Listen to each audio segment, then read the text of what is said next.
Konferensi tingkat tinggi negara-negara non-blok di Beograd, Yugoslavia pada tanggal 1 sampai 6 September 1961 memutuskan mengutus wakil ke negara adik kuasa untuk menjelaskan hasil konferensi, terutama yang berhubungan dengan bahaya perang. Presiden Soekarno dan Presiden Mali Modibo Keïta diutus untuk menemui Presiden John F. Kennedy. Ini kali kedua Presiden Soekarno bertemu dengan Presiden Kennedy. Menurut ajudan Presiden Bambang Wijonarko, pada prinsipnya Kennedy menyetujui penjelasan Soekarno dan berusaha merealisasikannya. Soekarno senang. Seketika itu juga dia mengundang Presiden Kennedy agar datang ke Indonesia menjadi tamu pemerintah dan rakyat Indonesia. Hal ini pun disetujui oleh Kennedy, kata Bambang Wijonarko dalam buku yang berjudul Sewindu Dekat Bung Karno. Setelah kembalinya ke tanah air, Soekarno membentuk tim arsitek yang dipimpin oleh Darsono untuk membangun sebuah guest house atau Wisma Negara. Wisma Negara ini dibangun di lingkungan Istana Merdeka Jakarta. Pembangunannya dimulai pada tahun 1962. Untuk menghormatinya, Bapak membangun sebuah guest house yang baru dan leks di halaman samping istana agar sahabatnya itu bisa tinggal lebih comfort di Indonesia, kata Guntur Soekarno Putra dalam Bung Karno dan Kesayangannya.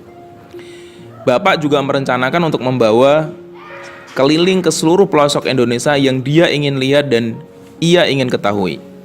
Presiden Soekarno menjalin persahabatan dengan Presiden Kennedy. Dalam satu kunjungan ke Washington, Presiden Soekarno tak segan membicarakan hal-hal di luar politik.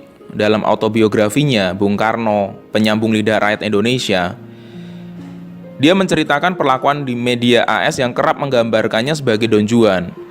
Kennedy yang hangat dan ramah mengajak Soekarno ke lantai 2 Gedung Putih dan ke kamar tidurnya untuk berbincang-bincang.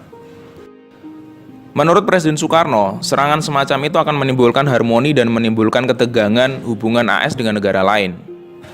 Kennedy setuju, tapi menguntungkan atau tidak, kemerdekaan pers merupakan satu bagian dari warisan Amerika. Presiden Soekarno kemudian menceritakan kunjungan wakil Presiden AS, Alben Barkley, pada tahun 1950-an. Kendati serombongan gadis cantik mencium Barkley, tak satu pun surat kabar Indonesia menyiarkannya. Tak mau mempermalukan seorang negarawan.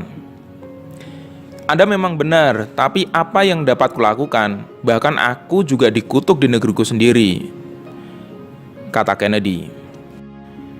Kalau Anda dikutuk di rumah sendiri, aku tidak dapat berbuat apa-apa. Tetapi kukira aku tidak perlu mendapatkan penghinaan seperti itu di negeri Anda, seperti yang dialami kepala negaranya sendiri, kata Soekarno. Kennedy kemudian berjanji akan datang ke Indonesia di musim semi pada tahun 1964. Namun dia tidak pernah datang. Dia dibunuh di Dallas, Texas. Soekarno terkejut mendengar kabar itu. Di hadapan para menteri di Istana Bogor pada tanggal 23 November 1963, Soekarno menyampaikan bela-sungkawa. Dengan peristiwa sedih ini, sirnalah seorang pemimpin besar bangsa Amerika yang saya hormati dan saya hargai. Kata Soekarno ini dikutip dalam Harian Merdeka tanggal 25 November tahun 1963. Soekarno juga menambahkan, secara pribadi saya mengenal beliau sebagai seorang pemimpin yang berjuang untuk mempertumbuhkan negara AS dan memberikan kedudukan kepada bangsanya sesuai dengan perkembangan dunia dewasa ini. Semoga bangsa Amerika dapat mengatasi kehilangan putra besarnya yang juga di mata dunia mempunyai martabat yang utama.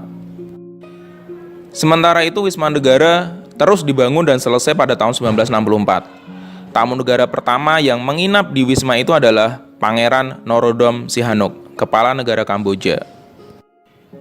Itu saja info yang saya dapat bagikan kali ini. Thank you for watching. Mohon maaf jika ada salah-salah kata, salah-salah sebut. Semoga bermanfaat. Assalamualaikum warahmatullahi wabarakatuh.